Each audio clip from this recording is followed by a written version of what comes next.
Lógica, por Immanuel Kant. 9. De la perfección lógica del conocimiento en cuanto a la modalidad. Certeza. Nociones de la creencia en general. Modo de la creencia. Opinión.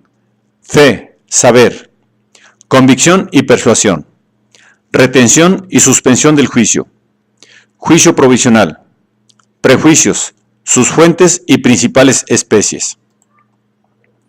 Primero, la verdad es una cualidad objetiva del conocimiento, mas el juicio, en virtud del cual nos representamos una cosa como verdadera, la relación de este juicio con una determinada inteligencia y por consiguiente a un sujeto particular, constituye la creencia subjetiva. La creencia es, en general, cierta o incierta. La creencia cierta o la certidumbre va acompañada de la conciencia de la necesidad.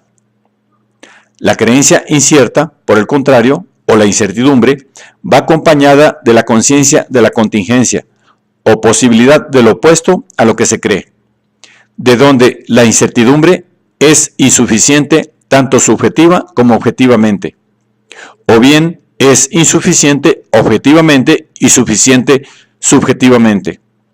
En el primer caso hay opinión, en el segundo hay fe. Hay, pues, tres especies de creencia: la opinión, la fe y la ciencia. La opinión se produce por medio de un juicio problemático, la fe por un juicio asertórico y la certidumbre por un juicio apodíctico. Porque lo que yo opino simplemente no es considerado en mi pensamiento más que como problemáticamente cierto. Lo que yo creo es afirmado por mí como asertóricamente cierto, mas no como objetiva y necesariamente válido, aunque lo sea subjetivamente o para mí solo.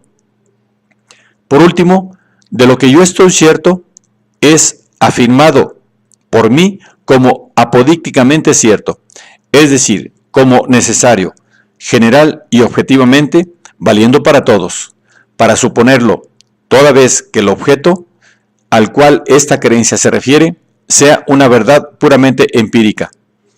Esta distinción de la creencia en sus tres modos, por lo general, no mira más que a la facultad de juzgar, esto es, por la relación del criterio subjetivo del conocimiento, de un juicio a las reglas objetivas. Así es, por ejemplo, que la creencia en la inmortalidad sería simplemente problemática si obráramos como si debiéramos ser inmortales, asertórica si creyésemos que somos inmortales, y apodíctica, por último, si estuviéramos enteramente ciertos de que hay otra vida después de esta. Hay una diferencia esencial que nos lleva a distinguir entre opinar, creer y saber, o estar ciertos. Primero, opinar.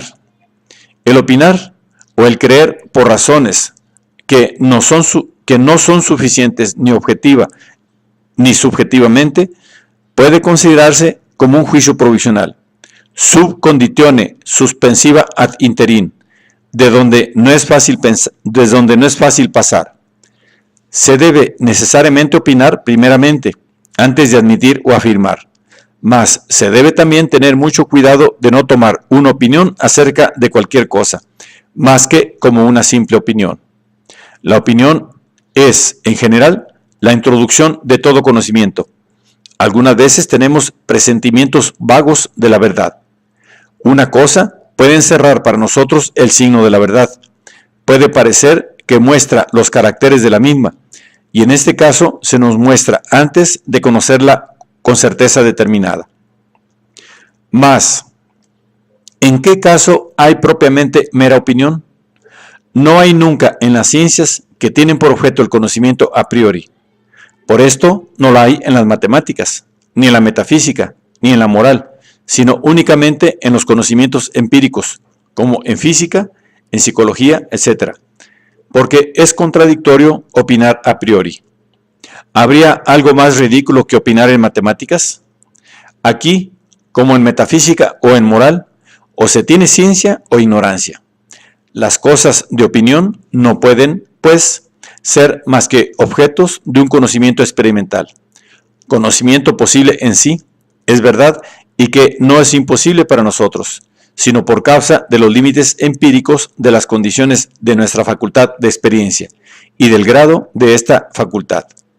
Así, por ejemplo, el éter de los físicos modernos es una cosa de simple opinión, porque yo percibo con motivo de esta opinión, como con motivo de toda opinión en general, cualquiera que ella sea, que la opinión contraria quizá podría ser demostrada.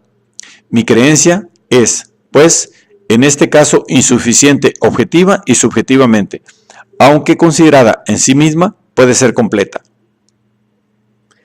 Segundo, creer. En sentido estricto, fe.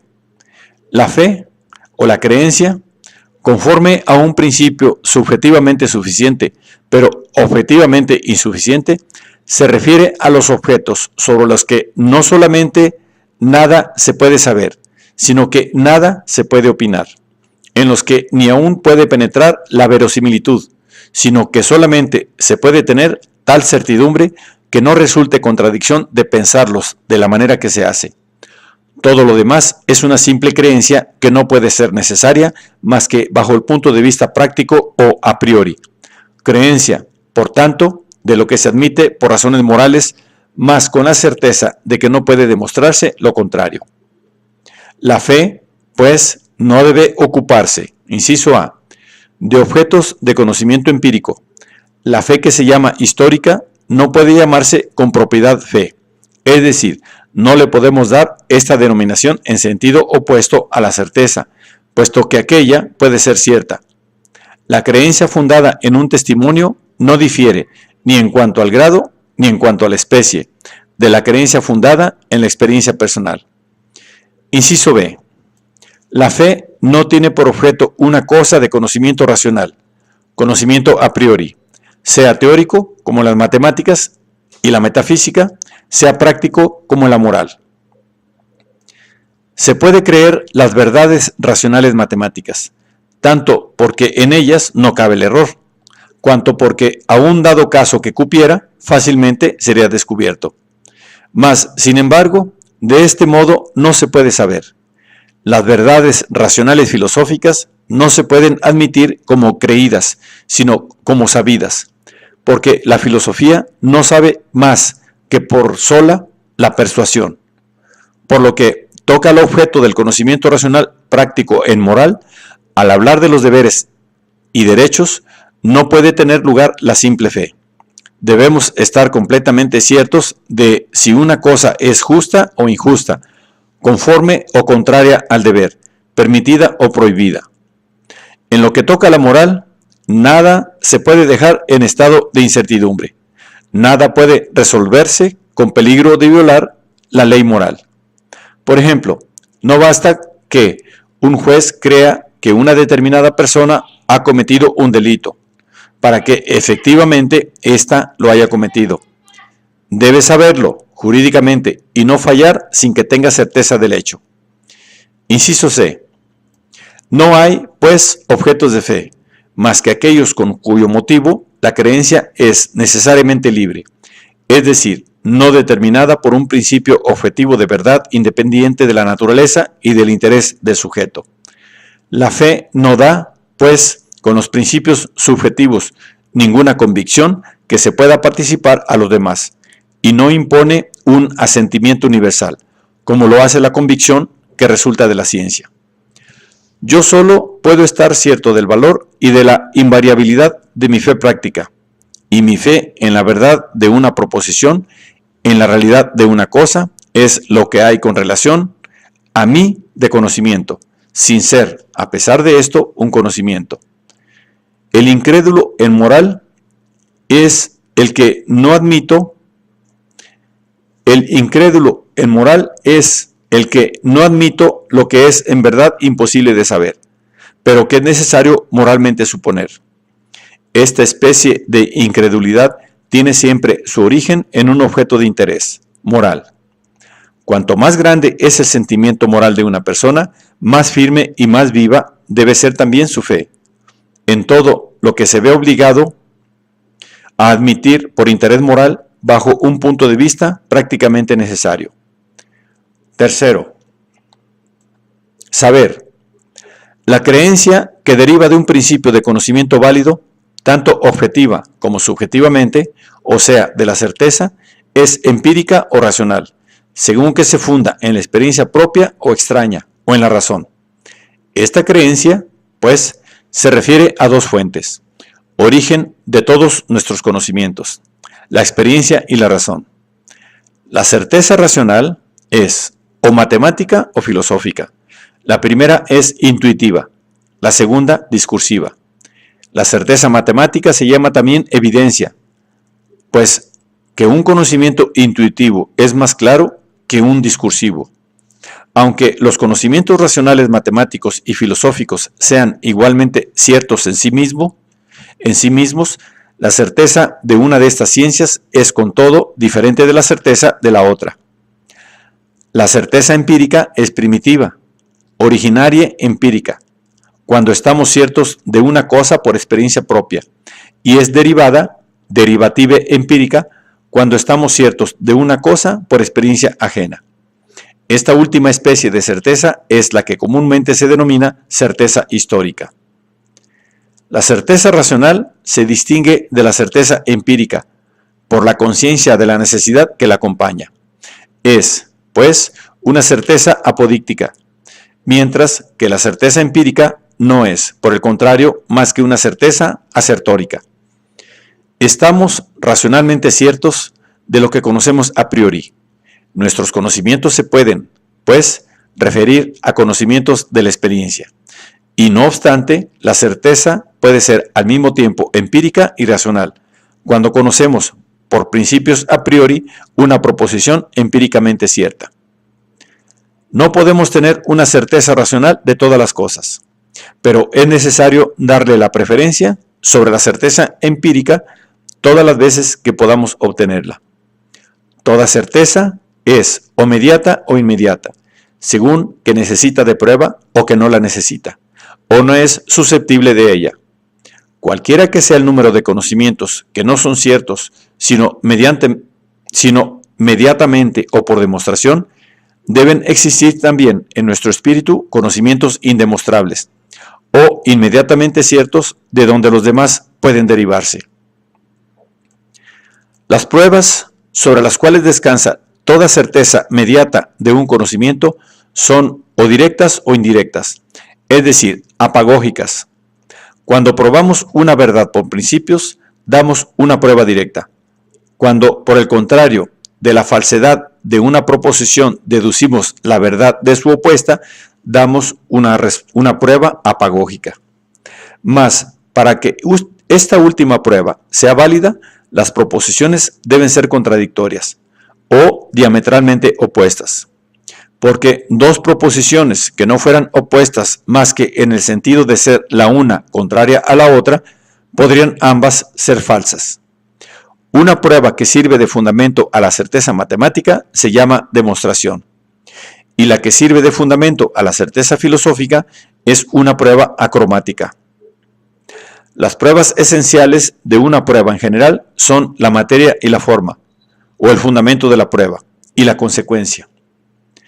La ciencia, es decir, el conjunto sistemático de un orden de conocimientos, resulta de la certeza. La ciencia se opone al conocimiento común, es decir, al conjunto de conocimientos como un simple agregado. El sistema descansa sobre la idea de un todo que es anterior a las partes. En el conocimiento común, por el contrario, las partes son anteriores al todo. Hay ciencias históricas y ciencias racionales. Segundo, de todas las observaciones que hasta aquí llevamos hechas sobre la naturaleza y especies de creencia, podemos deducir como resultado el siguiente: que toda nuestra convicción es o práctica o lógica. Cuando sabemos que estamos exentos de todos los principios subjetivos y que la creencia es, sin embargo, suficiente, entonces estamos convencidos, y convencidos, lógicamente, por razones objetivas. El objeto es cierto. La creencia completa, por razones subjetivas que tienen valor, tanto bajo el aspecto práctico como bajo el de los principios objetivos, constituye, de este modo, la convicción, no solamente lógica, sino también práctica. Yo estoy cierto. Y esta convicción práctica o esta fe moral de la razón es muchas veces más firme que el saber. En el saber se puede todavía atender a las razones contrarias, a la determinación que se adopte, mas no en la fe, puesto que en ella no se trata de razones objetivas, sino del interés moral del sujeto. La persuasión, que es una ciencia fundada sobre principios insuficientes, acerca de los cuales se ignora si son simplemente subjetivos o si también son objetivos, es opuesta a la convicción. La persuasión precede muchas veces a la convicción. Hay un gran número de conocimientos con cuyo motivo solo adquirimos la conciencia de no poder juzgar si las razones de nuestra creencia son objetivas o subjetivas. A fin de poder pasar de la simple persuasión a la convicción, estamos obligados a reflexionar, es decir, a ver a cuál de nuestras facultades intelectuales se refiere nuestro conocimiento. Y entonces examinamos si los principios son o no suficientes por razón del objeto. Nosotros quedamos en la persuasión en estado de atención a multitud de cosas. En unas nos elevamos hasta la reflexión, en otras, en muy corto número, hasta el examen. El que sabe lo que se necesita para estar cierto de una cosa, no confundirá fácilmente la persuasión y la convicción, y no se dejará persuadir fácilmente. Hay una razón determinante para la adhesión, que resulta de las razones objetivas y subjetivas, y la mayor parte de los hombres no distinguen esta acción mixta de las dos especies de principios. Aunque toda persuasión sea falsa en cuanto a la forma, formaliter, a saber, cuando un conocimiento incierto parece cierto, puede ser, no obstante, verdadera en cuanto a la materia, materialiter. Se distingue también de la opinión, que es un conocimiento incierto, en tanto que aquel es reputado como cierto. La fuerza de la creencia la recibe por medio de afirmaciones y juramentos. Basta para afirmar una prueba comparativa, mas para jurar es necesario una prueba absoluta fundada sobre principios objetivos, o al menos una creencia subjetiva absolutamente suficiente. Tercero, muchas veces se emplean expresiones como estas: adherirse a un juicio, mantener un juicio, suspenderlo, emitirlo, etc. Estas locuciones y otras semejantes parecen indicar que hay algo de arbitrario en nuestro juicio, puesto que tenemos una cosa por verdadera, porque queremos tenerla por tal. Se pregunta, pues, si la voluntad tiene alguna influencia sobre el juicio. La voluntad no tiene ninguna influencia inmediata sobre la creencia. Esto sería absurdo. Cuando se dice que creemos voluntariamente lo que deseamos, con esto no decimos otra cosa, más que nos complacemos en nuestros deseos. Por ejemplo, un padre en los votos que hace por sus hijos. Si la voluntad tuviera una influencia inmediata sobre lo que deseamos, nos alimentaríamos constantemente de quimeras de una felicidad perfecta, y las tendríamos siempre por verdaderas. Mas la verdad no puede luchar contra las pruebas convincentes de verdades que son contrarias a los votos que se forman y a las inclinaciones que las solicitan. En tanto que la voluntad excita el entendimiento a la investigación de una verdad, o según que la extravía, se le debe reconocer una influencia sobre la aplicación del entendimiento, y inmediatamente también sobre la misma persuasión, puesto que de ella depende, si cabe, del entendimiento. Pero por lo que toca a diferir o retener un juicio, esto no es más que la resolución de no hacer de un juicio puramente provisional un juicio definitivo y determinante. Un juicio provisional es un juicio por el cual vemos, es cierto, más razones para la verdad de una cosa que contra esta verdad. Pero todo esto, apercibiéndonos de que estas razones no bastan para fundar un juicio determinante o definitivo. Lo provisional es un juicio problemático admitido con este carácter. La suspensión del juicio puede tener lugar por dos razones: o por investigar los motivos de un juicio determinante, o por no juzgar nunca. En el primer caso, la suspensión del juicio es una suspensión crítica, suspensio judici indagatoria. En el segundo caso es escéptica, Suspensio judici sceptica, porque el escéptico renuncia a todo juicio, mientras que el verdadero filósofo no hace más que suspender el suyo, en tanto que no hay razones suficientes para considerar una proposición como verdadera. Para suspender de propósito o de una manera razonada nuestro juicio, es necesario un continuo hábito de juzgar y reflexionar, hábito que apenas se encuentra más que en las personas de cierta edad. Es una cosa muy difícil por lo general abstenerse de juzgar, tanto porque nuestro entendimiento está siempre deseoso de ejercitarse con el juicio y de extender sus conocimientos, como porque nosotros siempre somos llevados a decidirnos y creer unas cosas con preferencias a otras. Mas el que muchas veces ha tenido que volver sobre sus juicios y por este medio ha venido a ser prudente y previsor, no juzgará tan ligeramente, por el temor de verse obligado a volver todavía por consecuencia sobre su juicio. Esta retractación es siempre penosa y hace que se apodere de nosotros la desconfianza para los demás conocimientos. Todavía debemos notar que una cosa es tener en duda el juicio y otra cosa es tenerlo en suspenso. En este último caso, tenemos siempre un interés en la cosa, mientras que en el primero no es siempre conforme a nuestro objeto e interés el decidir si la cosa es verdadera o no lo es. Los juicios provisionales son muy necesarios, aún indispensables, para la aplicación del entendimiento en toda meditación y en toda investigación. Sirven para dirigir el espíritu en las investigaciones y le dan los materiales sobre que aquel debe ejercitarse. Cuando meditamos sobre un objeto, siempre debemos juzgar provisionalmente al presente y anticipar, presentir en cierto modo el conocimiento que se nos da por la meditación.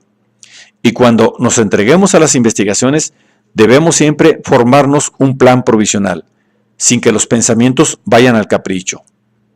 Se pueden establecer dos máximas para la investigación de una cosa.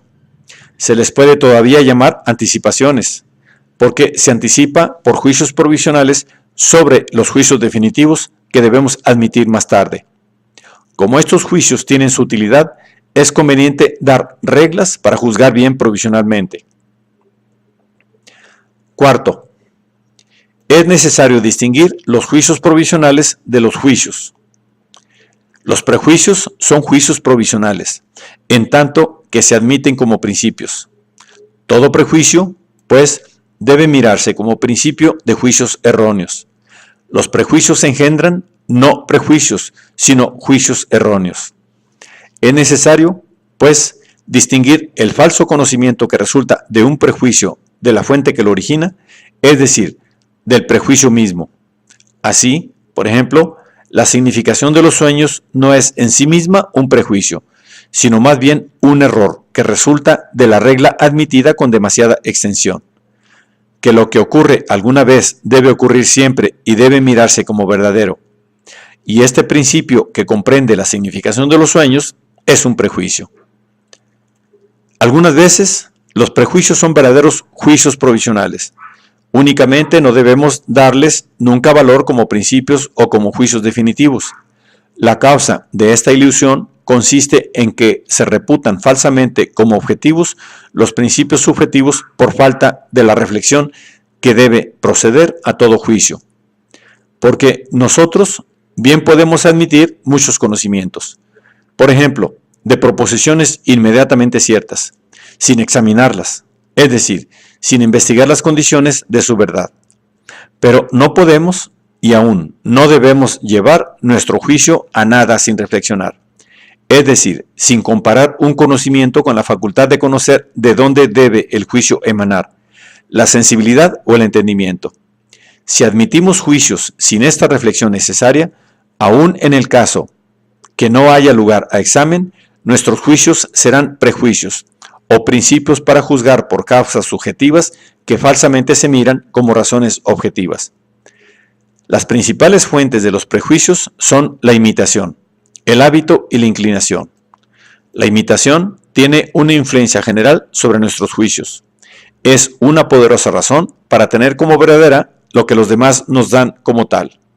Es, pues, un prejuicio el decir: lo que todo el mundo hace es bueno.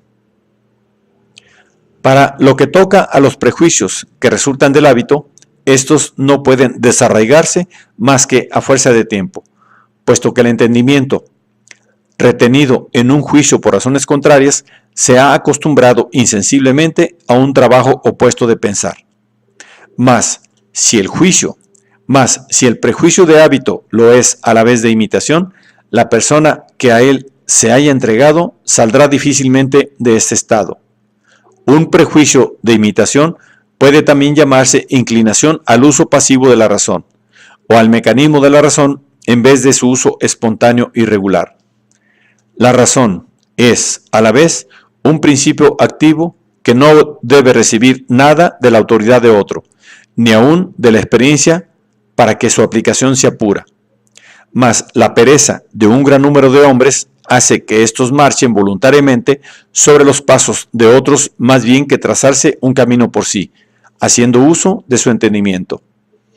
Estos hombres no pueden jamás ser sino copistas, y si todos se acomodaran a esto, el juicio quedaría estacionario. Es necesario y muy importante que los juicios no se formen por imitación, como ocurre muchas veces. Otras muchas cosas nos conducen al hábito de la imitación, y hacen de este modo de la razón un mal fecundo en prejuicios. Corresponden a esta clase de auxiliares de la imitación las siguientes. Primero, las fórmulas con reglas, cuya expresión sirve de modelo a la imitación. Ellas son, por lo demás, comúnmente útiles, y los espíritus lúcidos tienden siempre a las mismas. Segundo, las máximas, cuya expresión es tan rica y tan llena de sentido que parece imposible decir más en tan pocas palabras. Estas expresiones dicta que deben recibirse siempre de aquellos a quienes se concede una especie de infalibilidad. Sirven también de regla y de ley. Las máximas de la Biblia se llaman sentencias. Tercero, las sentencias, es decir, las proposiciones que se recomiendan y conservan muchas veces su autoridad durante siglos, como productos de un juicio madurado y formado por la experiencia. Cuarto, las reglas o sentencias doctrinales universales que sirven de fundamento a las ciencias y extraen una cosa de lo elevado y reflexivo. Se les puede todavía presentar de una manera sentenciosa con el fin de darles más gracia. Quinto, los proverbios, que son las reglas populares de sentido común, o las expresiones de juicio populares, mas no sirven como sentencias y reglas más que para el vulgo. Entre los prejuicios científicos que nacen de las tres fuentes precedentes, particularmente de la imitación, distinguiremos como los más comunes los siguientes. Primero, los prejuicios de autoridad, entre los cuales se cuentan, inciso A, el prejuicio que se forma por consideración a las personas, cuando en las cosas que se fundan en la experiencia y el testimonio, aplicamos nuestro conocimiento bajo la consideración que tenemos a otras personas. No caemos en un prejuicio, porque en cosas de esta naturaleza, no pudiendo nosotros conocerlo todo por nosotros mismos, ni alcanzarlo todo con nuestro propio entendimiento, basamos nuestros juicios, tratándose de conocimientos racionales, sobre la consideración que tenemos a otros. Estos conocimientos no son para nosotros más que verdaderos prejuicios, porque las verdades racionales tienen valor sin consideración a persona alguna. En estas verdades no es la cuestión saber quién las ha dicho, sino saber qué es lo que ha dicho. ¿Qué importa que un conocimiento sea o no de noble origen? Y sin embargo, el tener consideración a los grandes hombres en materia científica es cosa muy común, tanto a causa de los límites de la penetración ordinaria, cuanto por el deseo de imitar aquello que creemos grande. Nuestra vanidad se encuentra aún indirectamente satisfecha con el respeto que tributamos a cualquier hombre de genio, del mismo modo que los súbditos de un déspota poderoso se honran al ser todos tratados de la misma manera, puesto que el más pequeño con esto se puede creer igual al más grande, siendo todos igualmente nada en presencia del poder limitado de su Señor. Del mismo modo, los adoradores de un gran hombre se juzgan iguales, en el sentido de que la superioridad que los unos pueden tener sobre los otros, considerada en relación con tal hombre, se considera como insignificante. Inciso B. El prejuicio que se tiene por consideración al número. El pueblo es muy dado a esta clase de prejuicios, no pudiendo juzgar del mérito, de la capacidad y conocimientos de las personas, se adhiere espontáneamente al juicio de la muchedumbre, porque se supone que lo que se afirma por todos no puede dejar de ser verdad. No obstante, este prejuicio no se aplica más que en lo que se refiere a conocimientos históricos.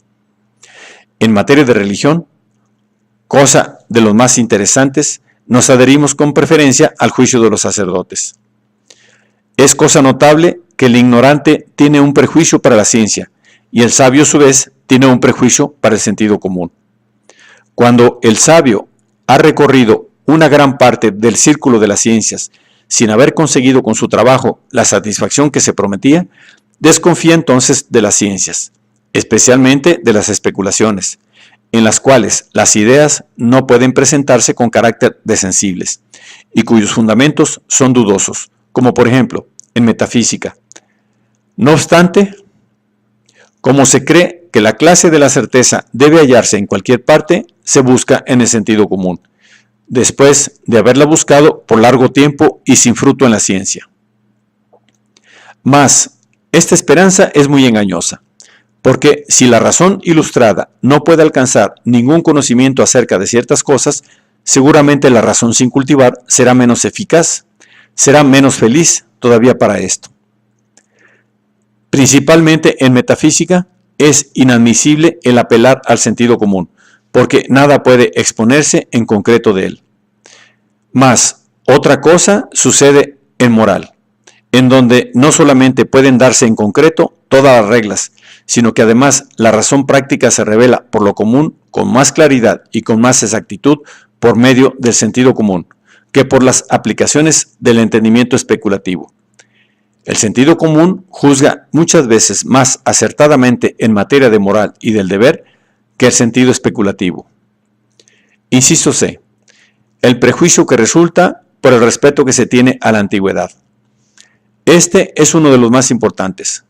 Nosotros tenemos sin duda razón para juzgar favorablemente a la antigüedad, pero no tenemos igualmente razón para asignarle un sentido sin límites, de hacer a los antiguos los tesoreros de los conocimientos y de las ciencias, y de elevar el saber relativo de sus escritos a un valor absoluto, y de hacernos seguir ciegamente su dirección. Estimar de este modo el valor de la antigüedad más allá de donde se debe, es inclinar el entendimiento a la edad de su infancia, y despreciar el empleo de los talentos que poseemos. Nos engañaríamos mucho si creyéramos que todos los antiguos han escrito tan clásicamente como aquellos cuyas obras han llegado a nosotros. Como el tiempo todo lo pulveriza y no deja más que aquello que tiene un valor real, debemos creer con algún fundamento que solo poseemos las mejores obras de la antigüedad. Muchas razones hacen reconocer y subsistir por largo tiempo el prejuicio en favor de la antigüedad. Cuando cualquier cosa excede nuestro atento cálculo sobre una regla general, por de pronto nos sorprende, y esta sorpresa se convierte muchas veces en admiración. Esto es lo que sucede con los antiguos, cuando en ellos se encuentra una cosa que no se buscaba ahí, y que aún no se esperaba de ellos, en razón del tiempo en que vivieron. Otra causa es que el conocimiento de la antigüedad constituye una erudición y una lectura, que se atrae siempre una cierta consideración, por común e insignificante que sea el objeto. Una tercera razón es el reconocimiento que tenemos a los antiguos, por habernos allanado el camino para la adquisición de un gran número de conocimientos. Parece justo tributarles una gratitud especial, cuyos justos límites traspasamos muchas veces. Una cuarta razón es, por último, la envidia que se tiene a los contemporáneos. El que no puede competir con los modernos eleva a los antiguos con el fin de que los modernos no puedan elevarse sobre él. Segundo, el prejuicio opuesto al anterior es el de la novedad. Alguna vez el respeto a la antigüedad se viene abajo con el prejuicio que lo era favorable. Es lo que ocurrió a principios del siglo XVIII, cuando Fontenelle abrazó el partido de los modernos. Tratándose de conocimientos susceptibles de extensión, es muy natural que tengamos más confianza en los modernos que en los antiguos. Mas esto no es más que un juicio cuyo principio no es en sí mismo más que un simple juicio provisional. Si formamos en esto un juicio definitivo, entonces es un prejuicio. Tercero, prejuicios de amor propio o egoísmo lógico, que hace que se desprecie la conformidad de nuestro propio juicio con el juicio de los demás como criterio superfluo. Estos prejuicios son opuestos a los de la autoridad, puesto que consisten en una cierta predilección por lo que es un producto de nuestro propio entendimiento, por ejemplo, por un sistema que nos pertenece. Es bueno y útil dejar subsistir los prejuicios, y aún deben favorecerse. Es una cosa admirable que se pueda suscitar esta cuestión todavía, principalmente por lo que se refiere a favorecer los prejuicios. Favorecer un prejuicio es engañar a alguno en un objeto de utilidad. Dejar los prejuicios intactos sucede todavía, porque ¿quién puede envanecerse de descubrir y disipar todos los prejuicios? Mas el sabor sí será conveniente, el sabor sí será conveniente el hacer todos los esfuerzos para la extirpación de aquellos. Es otra cuestión. Es, sin duda, muy difícil el combatir útilmente todos los prejuicios antiguos, los que han dejado hondas raíces, porque ellos mismos son los que por aquellos responden y en cierto modo con sus propios juicios. También se trata de justificar la necesidad de los prejuicios, haciendo resultar los inconvenientes que podían resultar de su abolición. Mas, teniendo valor para despreciar estos inconvenientes, el bien se conocerá después.